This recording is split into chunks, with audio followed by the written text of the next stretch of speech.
What's good, sports lovers? You're chilling with the boys from Sports Sentinel, King of Banter Wallace, and I'm hanging out with. It's hard, you know the other one. Well, see weekend ijakuwa fiti sana hivyo. But still the Ghana. Weekend yako imekuaje by the way? Hapana, si poa. King of Banter. Si poa. Banter nimereceive. Watu manzejo, si mkuje pole pole. Weekend. Na weekend mlianzishia on Friday. Sawa, iko hapo. Sasa mi in terms of football, unajua by the yo holiday Friday ulirealize ngapi? Mimi najua nilishtukia midnight ndo naona hapo mtu amepost ati Friday ni holiday. Fanya vitu ka wezi. Vitu za kutuchao cha bana. Fanya vitu ka wezi. To surprise the holiday. Man, haikumata juu tumezoeanga Friday to Sunday ni holiday. Yeah. Ilikuwaje anyway? How you doing? Umekuaje the week and all that? Wiki imekuwa fiti. Siwezi complain. But kumekuwa na slowdowns hapa na pale, but sasa unajua we have to toughen it out. Okay. Yeah, despite the challenges. Slowdowns gani? Slowdowns ziko kazi zote sasa nitakuwa na zifichwa one by one as we move on.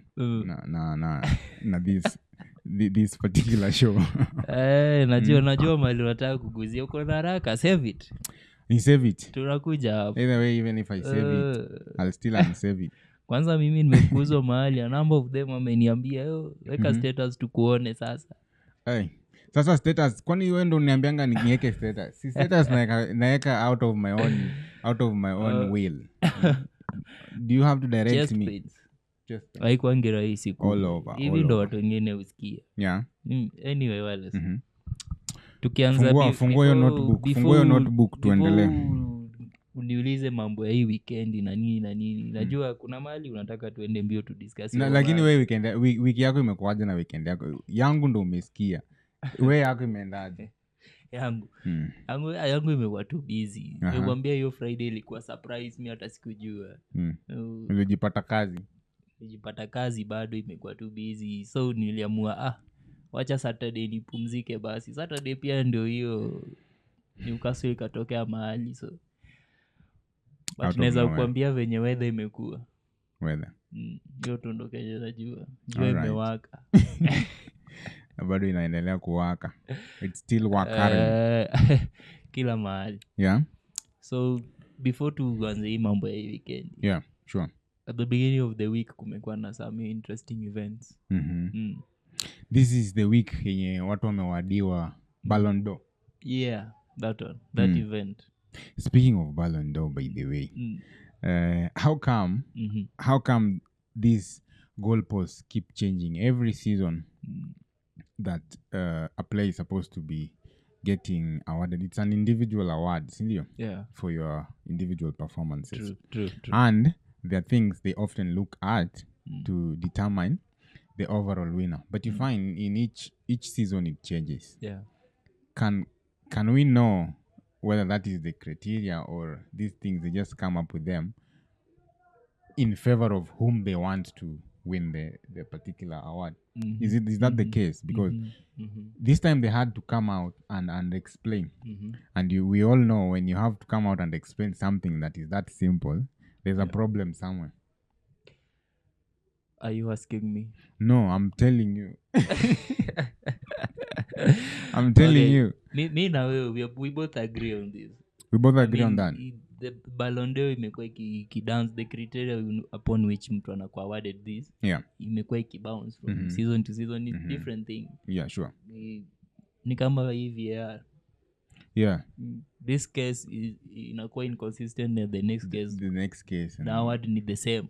Unapata. Yeah.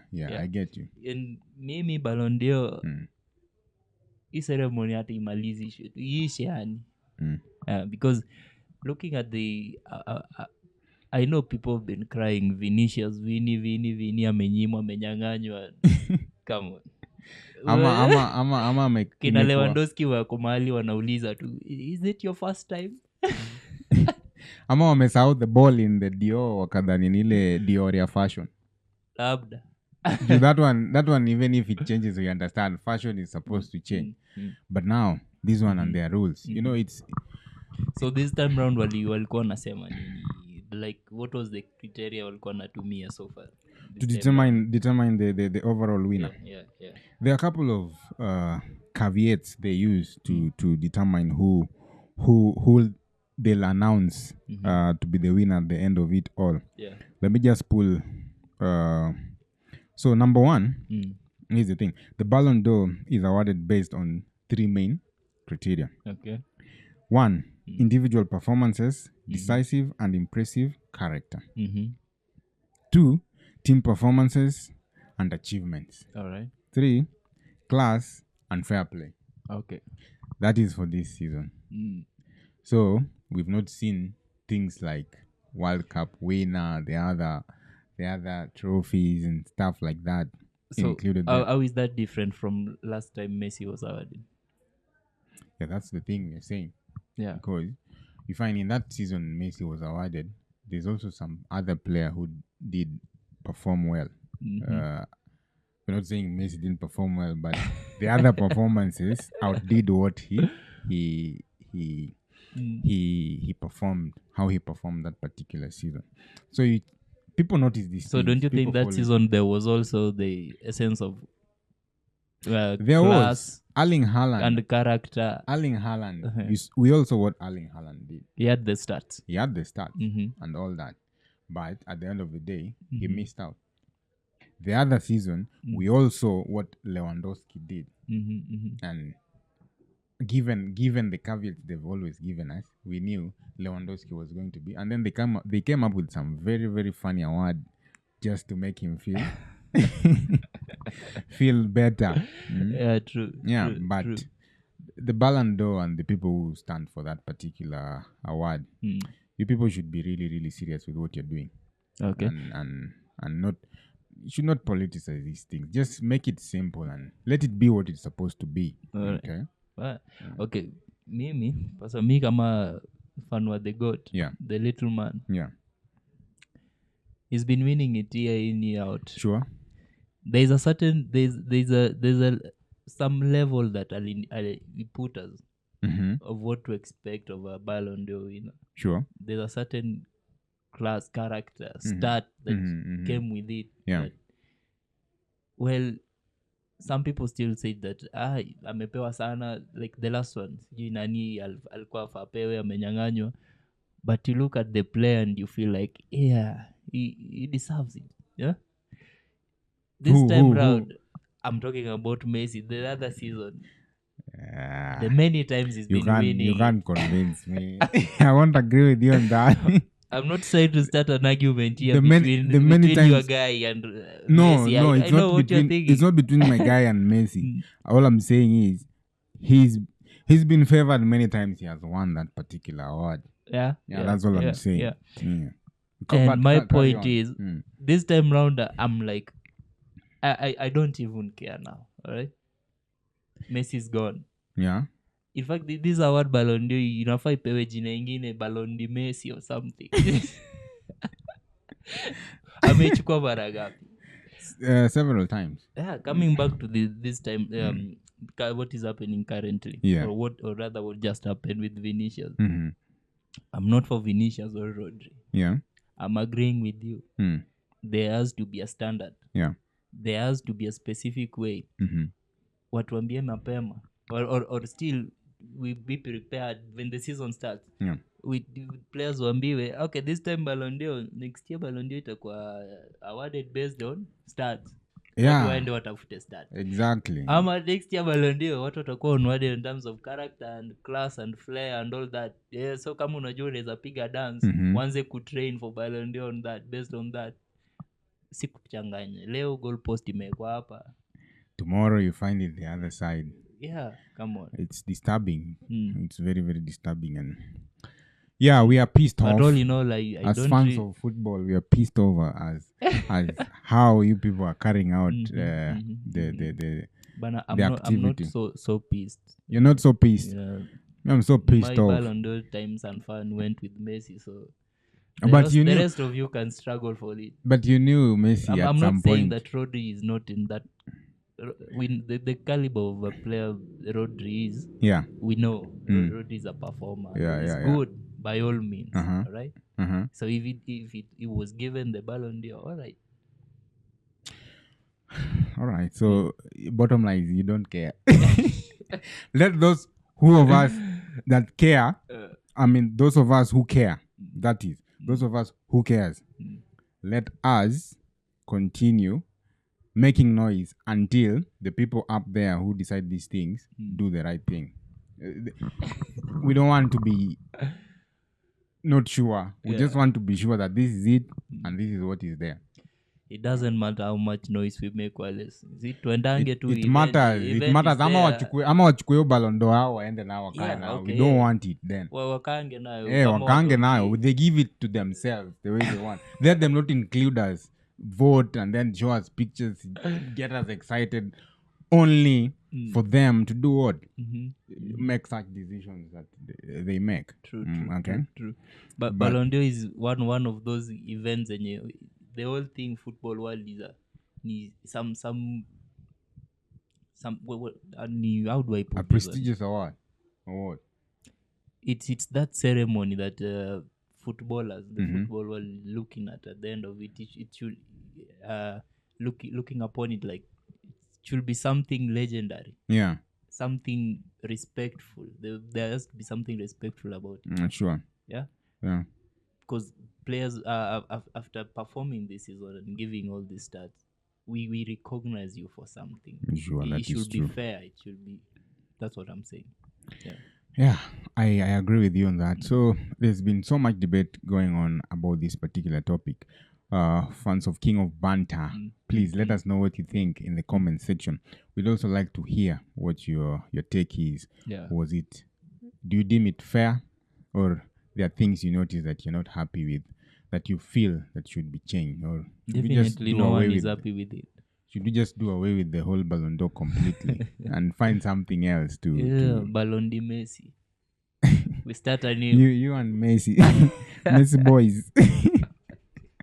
Messi boys. Anyway, Wallace, another thing that has been fluctuating and very inconsistent is the VAR. Yeah, VAR and their antics. But I feel this VAR thing, it's only talked about much in the EPL. Other leagues, I see it's doing its intended purpose, which was supposed to correct errors. Yeah, we don't hear a lot of noise from Spain or we don't. France or elsewhere. Not even in the Champions League, not even in the World Cup. But when it's it comes doing to more damage than it came to help. In the EPL, it's doing a lot of damage to teams. It's like the refs want to be the highlights of the game. I don't even know why. Refs, we're not supposed to notice referees. Marefa wanataka ikwe Hollywood. Yeah, they want to be part of the conversation. I feel like kila ref EPL anakujanga na... Even the ones in the back room, at the VAR back room, they want to be talked about. I don't know for what particular reason. Why can't you just do your job well, and then people will talk about you wanatafuta highlights in a good way? Kama the Man City's 12th man. Yeah, I feel like that's the case when it comes to VAR in the EPL. But it's not serving its intended purpose, because you find a lot of inconsistencies. This particular game, an incident occurs almost similar to the other one, but you find that a good example is the Arsenal versus the Saliba red card. Yeah, the Saliba red card. Yeah. And when then you come the following day, there is Chelsea versus who? The Brighton. No, the Liverpool game. Oh yeah, the Liverpool game. The Liverpool game where who clashed with... There's a defender who clashed with a Chelsea defender. Colwill. Yeah. He clashed with the Liverpool. Fell on Jota's ribs. Yes, exactly. The Jota and Colwill incident. It was a similar thing to what happened, the incident between Saliba and the Bournemouth player. But this side, Mm-hmm. it was deemed to be a yellow. Mm-hmm. The other game, it was deemed to be If red you're worked card. up about that, let me bring you even closer. The Saliba red card, and then the Van Eyck from Brighton. Yeah. It was the same situation, same thing. Van Eyck wasn't booked At all. Yeah. So what do you think happened? The referee in Saliba's match. You wonder what's wrong. These are 3 incidents now we've covered. Same And the occurrence, Van Eyck but situation came after the Saliba red card. So don't you think these referees before match waangalie okay ni nini imeongelewa in the previous match? Huyu referee alifanya nini? What the shortcomings of tunaweza ichange aje? Instead next match kila mtu anakuja na njia yake. But when you put it like that, it sounds like they don't know what they're doing. Do they know? That yeah, that's the other thing. Do they know what they're doing? I mean, you are a professional referee. You know the rules. Then how come you're making different rules in different games? I mean, different games, but the occurrences, the incidents are similar. So how come we have a different rules for each game as opposed to what is in the books? I think the rules that are in the book should dictate what happens when such an incident occurs. It should not be according to an individual's decision that I feel this should go this way, then let's make it like that. It should be guided by the book, not on individuals' take. That's how I feel it should be done. Well, it is the VAR for you. And this is not the end of it. All right. So on the VAR, I feel EPL referees should do something about it and give us some good quality officiating. You remember there was a time, there is a technology where there is they include it inside the ball. EPL refused that particular technology. I don't know why. The other leagues have it. I think they should introduce it so that these referees have you seen the analysis of La Liga? Super Good stuff only. Yeah, analysis of La Liga why can't the EPL benchmark on that? They should. Yeah, they should not think they're doing everything. I think England right. iko tu na kiburi flani, like we want something of our own. Sasa on our own, they do it on their own venye wanataka and mess up stuff. King of Banter. Yes. History ya VAR and bad refereeing in England imekuwa a song, imeimbwa for seasons. So hatutaimaliza saa hizi. Hata chorus hatujuani. Let's switch gears to something else. So sorry for that. Over the week, another interesting news about yes, Man United finally gets their wish come true. This club never ceased to amaze me. Man U. Yeah, so they managed to get Ten Hag out of their backs. You umesema their dream come true. Yeah, their dream has come what true. What kind of dream is that? I know that United to win something with United fans' dream are very queer. All right. Okay. They have very funny dreams. You dream of Ten Hag out. Ruben Amorim in. Do you think it's been too soon for Ten Hag? He had it coming. Ten Hag had it coming. Yeah, Ten Hag had it coming. Udani Man U ingekuwa a bit patient naye. Are they patient with anyone? They are never patient with anyone. Remember when they ousted Mo, and Mo parting shot was football heritage. Yeah. There are things that Mo put into light in regards to how Manchester is, and they still stand till today. And that is something Ten Hag failed to deal with. Yeah. The same thing. Should Ruben Amorim fail to deal with them, he'll just be another he'll suffer the same fate as the previous managers have. So that is my take. Yes, they are happy they have. I think United were just happy for Ten Hag to go. They didn't care who was coming in and stuff like that. Walikuwa wamechoka too. They were just tired with Ten Hag and his whole activity. So he had it coming. So Ten Hag had it coming. Okay. And but come on, if they had to sack him, so wangengoja hata wakutane na Arsenal kwanza tumsalimie hii season. With Arsenal, I have no problem.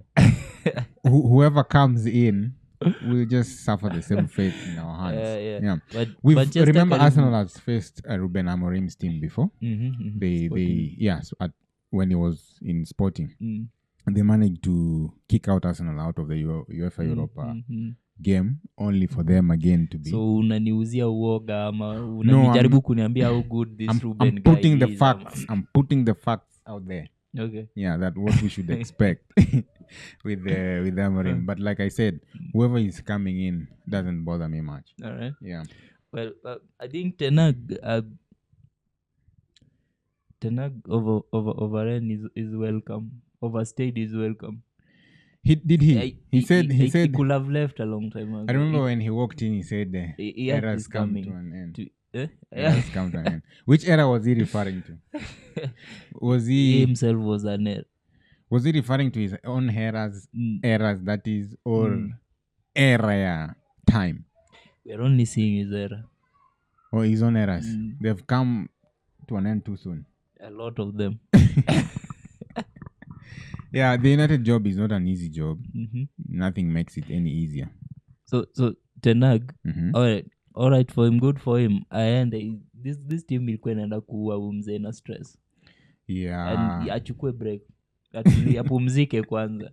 Asiende mahali tena achukue. But I don't know. I've noticed something. There's a pattern here.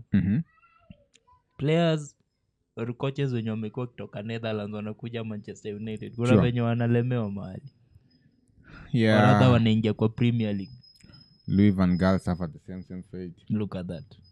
And stuff like that. But let's see. Who knows? Maybe Amorim Ruben might turn things around for the better part of his stay at Man United. I leave it to time and chance.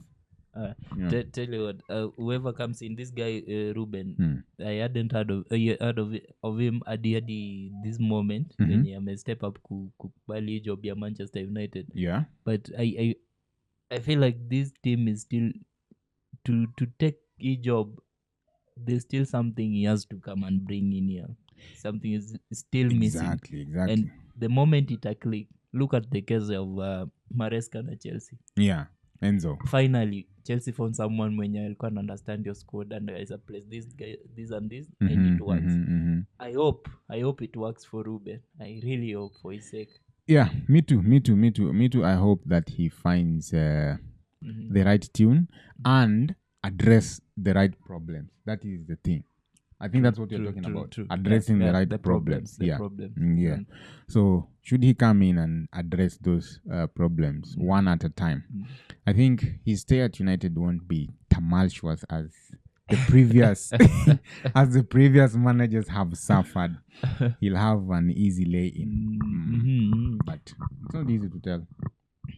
Like you said, Manchester walikuwa natamani to this, but they don't care nani anakuja. Yeah, they right now they're hyping Amorim and all that. The same way they hyped Ten Hag. Yeah, we had that song before. Familiar with the tune, huh? Yeah.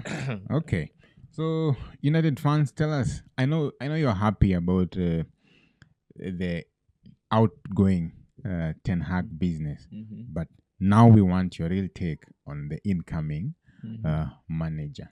That is Ruben Amorim. What do you think? Will he take you to the steps where you want to be, or do you think the job could have been given to another manager apart from him, or you feel like he's the right manager? Right now, EPL has very young managers. Amorim should be 39. Yeah, he's not even 40 his 30s. He's not even in his 40s. But still, that is young. We were used to managers being very, very old in the previous. So you feel he's going to bring an interesting competition? I think it's the in thing right now with the teams around the world. We have young managers taking charge at very, very big clubs right now. So I think it's the in thing now. As to whether it will be a fad or a fashion, we'll wait and see. But I think it's going to be here for a long time, because even if you look at other leagues, look at the case of Inter Milan. It's the current trend in coaching. Trend in coaching. Look at Alonso. Look at Obviously Arteta. Arteta. Yeah. Let's not go far. Let's look at Arteta. Yeah. So you get We can't you look get the past drift. that. No, I can't. Nice, good stuff. Yeah. So you get the gist of what I'm trying to say. True. Yeah. I get it. So now Mm. moving away from all that in our football roundup. Talking of young managers and Talking early of young- kickoffs. and early kickoffs. Mm. Take me there. What happened? Are you asking me? All right. You don't want to be asked. I know why you don't want to be asked questions. I'm not hiding also. You're not. I'm right here. You're here. All right. So things happen. We were beaten. Arsenal Rip the bandage off. Arsenal was beaten. Let it rip. The second loss of the season. Yeah. And so did Man City. Man City suffered their first loss of the season at the hands of Bournemouth. That tells you how much I knew me vile. Okay? Mimi na Man City tulijana. But I know by midnight, Sunday midnight, Yeah. sitakuwa laughing stock. Someone else will join the bandwagon. Hakuna kuescape. Who will that be? But I don't know, hold but on to that. inakuja. Hold on to that thought. You'll bring me there later on. First of all, now let's cover what really went wrong. Kwani utaki nikupeleke kwingine? Anything that takes the conversation away from us. No, I don't right want to at this moment. I don't want to go that far. We'll come there. But Okay. I like that you've talked about it. So let's get into it already. Okay. The man. Let's dive into it. What do you think? Let's At do that. Arsenal, Let's do that. we Yeah. were beaten. The early kickoff match. The Arsenal versus Newcastle. What went wrong? Did Arteta read in too much into the game, or did Eddie Howe get his tactics right? Well, Wallace, it's not an excuse. Yeah. I have to defend my side. Okay. Look at the matches we played so far. Mm-hmm. The game week we are in. Mm-hmm. By the time we'll be playing 12 matches, Yeah. we'll have played with itapata tumecheza na the top 10 teams Yeah. on the table right now. Mm-hmm. Same it with the better teams. So Yeah. far. Sure. And out of hizo matches, by the time tunacheza the 12th game, tutakuwa kama 9 hivi tumecheza away game ngumu. Yeah. Yeah? Mm. We've suffered injuries. Mm-hmm. Odegaard. Mm-hmm. I know there are 2-3 games we've played without Odegaard. Mkasema, we are good, we can play without him. But kuna flow, kuna venye inateremka, the influence, the missing of this captain inateremka pole. Yeah. Kwanza personally I feel there's a conspiracy hapa. First Odegaard anaumia kidogo Saliba anapata red card fulani. Kuna teremka Gabriel anapata injury, the other match anatoka. In a weekend the squad pole. Don't forget us at from international break also. So however much this side itakuwa inajaribu kurecover, the other side bado there's still something. There's just a bit of disruption. Like Gabriel walirudi na Saliba the last match. Yeah. The other match Saliba wasn't there. Ben White played with alongside Gabriel. Yeah. So Gabriel anarudi, Saliba anarudi, these two pair again. There's a bit of disruption between chemistry out already because the last time nani alipeana Ben White. Yeah. Just these small disruptions that we have to fight. But I feel it's part of the game. It's all part of the game. True. You don't expect everything to align the way you want them to. At the end of the day, they are bound to be challenges. So it's up to the coach to find the striking balance, because that is why a coach has like 26 players at his disposal. True. With each position. Normal coaches, normal clubs. Because Chelsea has double that. Yeah. So I feel this particular teams train together and stuff. I just think Eddie Howe got the better of Arteta in that game. Okay, true. I'm not denying that. We were served. We were served, yeah? Yeah. Because the game Newcastle ilituletea, it was all right. It was different. And Arsenal failed the kind of goal they scored, Alexander Isak, the cross and the hizo ni mabao sisi ndo tunafaa tukwe tunafunga. Yeah. we normally do that. Yes. Yeah? Yeah. So it's all right. I agree to we were served. Newcastle played to their strengths, and Arsenal failed to. And they exploited exploit, the weakness in Nico at Arsenal right now. Exactly. Still Arsenal hasn't bounced back fully from these injuries.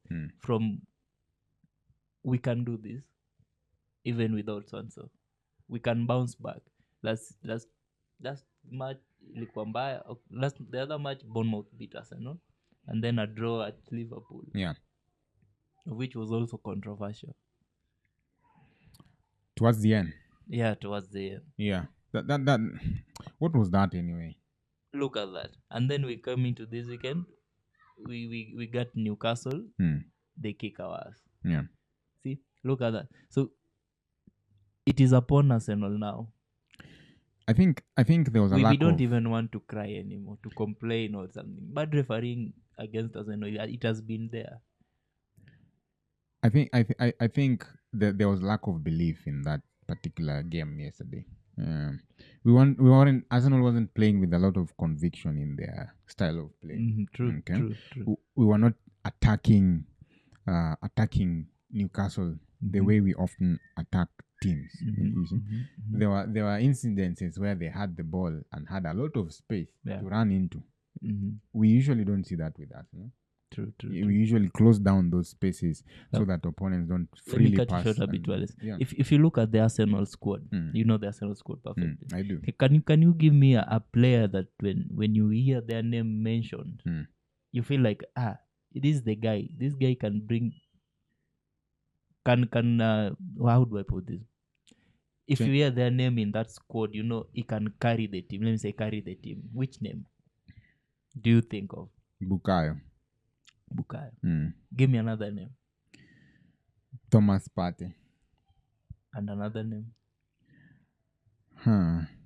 Another name. An influential player. Havertz, Kai. There's a very Odegaard, I won't call him because he's not here. He's injured. I won't call him now because calling him is like wishing he were. I'm being realistic. I'm dealing with the guys that we have at our disposal. Yes, Odegaard is very, very influential to us. I asked you everything constant. Everything constant. Yeah, if you were there, constant. If you were there, then Odegaard would. This means you'd have gone for Odegaard first. Yeah. So you understand what I'm saying? In that context, yes. You understand what I'm saying? I do. We need him to come back. But then again, injuries. Get these other people up and dust them and tell them, come on. With injuries, you have to be very, very patient with injuries and stuff like that. So that is why you hear me saying I'm sticking to what we have at our disposal. Yes, it's true. Should we have Odegaard in the game or in the team, things tend to play out in a different way. But the people who are there should commit to that level of commitment. I don't disagree with that. Yeah. So they failed. That game was a very lethargic game. The Arsenal game, the game that Arsenal played with Newcastle, it was a very lethargic game that Arsenal played, and that's why they got beat. How can you concede a game at 9 minutes and then fail to even come counter back that? from Yeah, that. to come back from that. 9 minutes, they still like the game is 90. 9 is gone. There's still like 81 minutes to play and score goals. So that's why I'm saying Arsenal didn't convincingly play that game. We need Arsenal to learn from that, to pick up from there. Exactly, because if you want to be champions, you cannot play with that. You need a different mentality. How to bounce from any situation that tries to put you down. Yes. Yeah. Precisely what I was saying, we know, like I was saying before, about the conspiracy and all that. Yeah. If you look at the order of events that have been happening to Arsenal, the injuries and all that, we stop talking about it. We just block the noise, the media and all that. Like, we lost yesterday. Man City also lost. Yeah, take me to that game. I'm tired of talking about the Arsenal game. There's a lot of noise on the Arsenal side. Yeah. That's the thing. So if we City can just lost. block that one out, block all this noise, refocus. Funny enough, City lost. And the only noise I'm hearing is Arsenal. Is it that City doesn't have that kind of following, or I don't know. What's the thing? Fans, let us know what you think about that particular game. Those two big teams lost yesterday, but you only hear Arsenal. Niko na matunda ninalingwa mawe bro.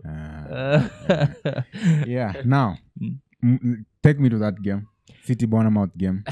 Before you say anything, who is Bournemouth's coach, man? Who is the coach of that particular Who is this team? guy? Yeah, who is what's his name? What's the Bournemouth? There's something he knows that we don't know. And the other weekend, He beat Arsenal. he beat Arsenal like nonsense. This particular weekend, again, he beats Man City. And those are big dogs when it comes to this particular league. Big dogs have suffered at the hands of... This guy anatafuta kazi Manchester or someplace. Who's the Bournemouth? Andoni. Andoni Areola. That one. He seems to know something that we don't know. He has come up with the formula to beat Man City and Arsenal, because getting a win against such those two teams in a very short period of time, it's not easy. It's not that easy. So congratulations to him. Congratulations to him, kabisa. Can we give him an applause? Of course, this time we are congratulating him because he beat Man City. Yeah. We'd like to see that. I also congratulate him for getting one of our Arteta as well. That's the reason why we are here, for such performances, you know. That is the most enjoyable bit about EPL. It doesn't have to be a big game. No, it does not. Yeah, it just have to be EPL to enjoy it. Like, we did not expect that. So, anyway, Bournemouth have been performing. Yeah, they have. Yeah. They've been good. If you look at their players, Semenyo has been wow. Yes. Over there. Mm-hmm. And so beating Arsenal, they're like, okay, it is doable. Yeah. And now that they've beaten Man City, I expect them to now to keep the pace there. Build on it. Yeah, they've been doing that. They beat Arsenal. They built on that, and they handed the Man City their first defeat of the season. Yeah. And that's something worth giving them an applause for. And they also managed to draw away to Aston Villa. True. So those 3 games, you'd have expected them to lose them. But no, they have not. They won against Arsenal, drew, went to Aston Villa, drew them 1-1, and then hosted Man City, beat them 2-1. Clearly, Bournemouth do not want to be ignored anymore. No, you cannot ignore. How can you ignore a cherry? It's the toppings. Cherries on top. All right. So they've just been outclassing the big dogs like that. Well, generally the performance of these two big teams, Man City and Arsenal, on Saturday, there was nothing. There's nothing. Yeah, there. City also looked shaky like that. You know, I didn't know. I looked at the lineup and I found out they field a very strong team. Yeah, they didn't fill in a weak team. Look, even at Arsenal, the back four. Yes. Aside from Partey, but of course Partey has been playing that position so well. Partey has been most improved player so far for Arsenal. Partey has been the phenomenal. Players that were fielded, even in the midfield, there was Rice, there was Merino, there was Trossard, but they just did not bring the game to their life. level, to their life, to life, to wake us up, to give us something to leave our seats for. In fact, I was very happy. Shoddy performance, even on the Man City side. Yeah, the games, the performance from those two particular teams, those clubs, weren't very, very convincing this particular weekend. So I know so many people are livid. Bets zilichomeka. Yeah, but Kenye najua, it's better for Arsenal and City to lose this early. We learn from that. I know Arteta learns. Yes. So it's better you lose this early than losing later. Urekebishe easy blunder. Yeah. I concur with you on that. Yeah.